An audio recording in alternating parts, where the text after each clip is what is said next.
rest of the game. There was a buzzer going off if you were taking a shot like that, right? It was the end of a quarter. Time to hear from Coach J.J. Redick, brought to you by your Toyota dealers. JJ, anything specific stand out about how the game just kind of started and you weren't able to get going as a team? Yeah, just not a lot to like tonight.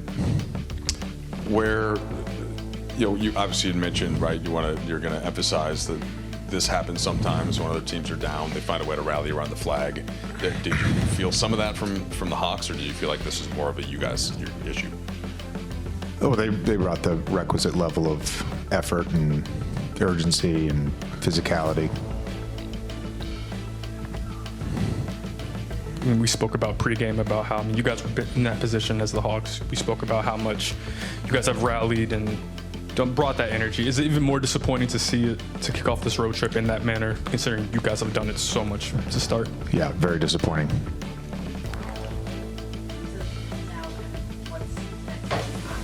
What's next? Is it kind of just you flush this one, or do you look at it after, or is it just let's just forget and move on to the next one? No, we're going to look at it for sure.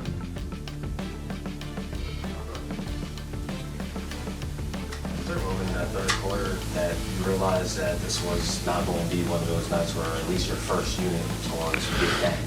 I realized that in the first 2 minutes of the game. What did you see in those first 2 minutes? Nothing.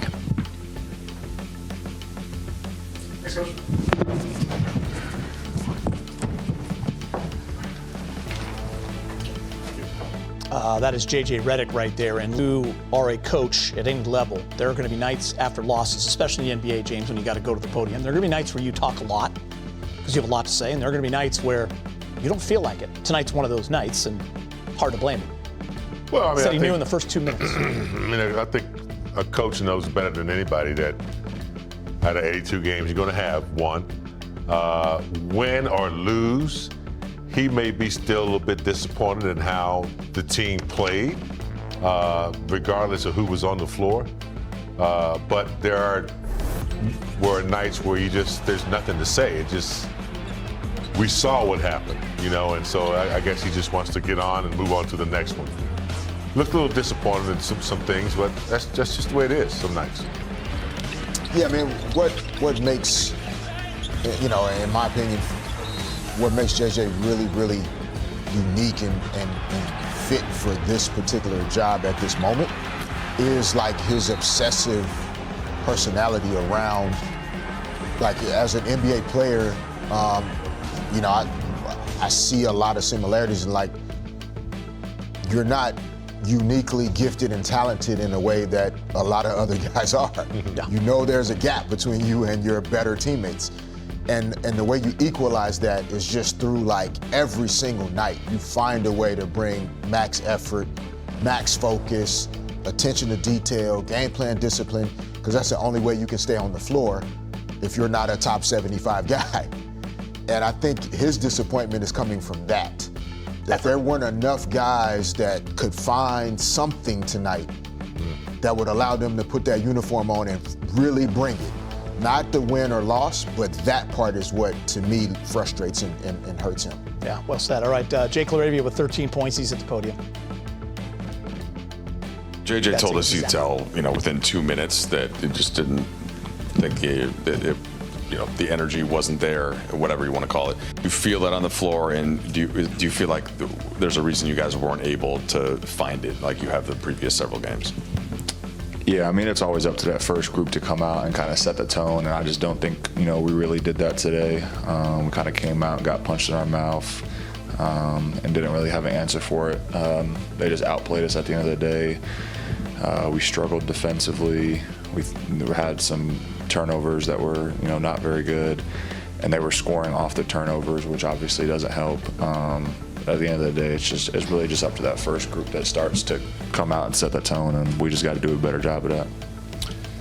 You understand these games do happen sometimes in the NBA, but do you still, do you hold yourself to a higher standard of it? Do you are kind of eager for the next one? How do you make sure it doesn't happen again?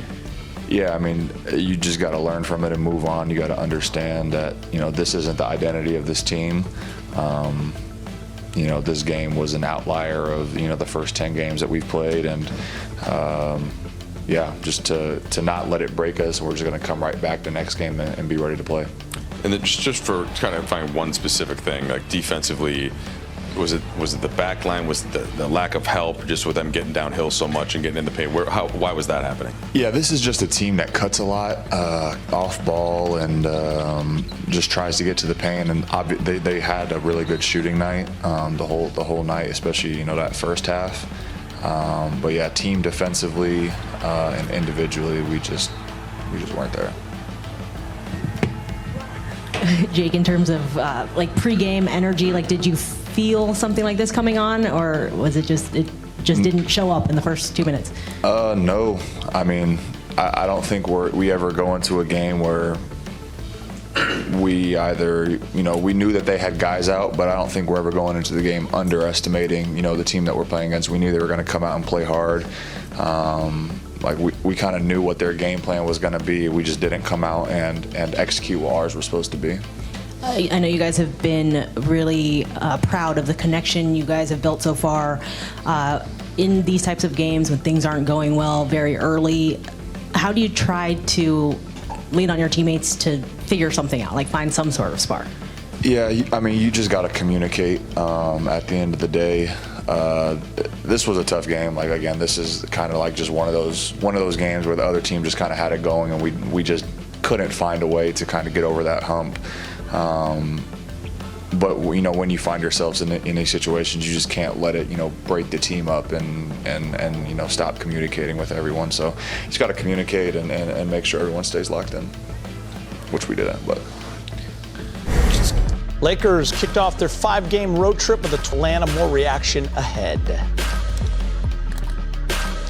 Access Sportsnet Lakers is brought to you in part by Morongo Casino Resort and Spa. Less than 90 minutes from wherever you are. Good times.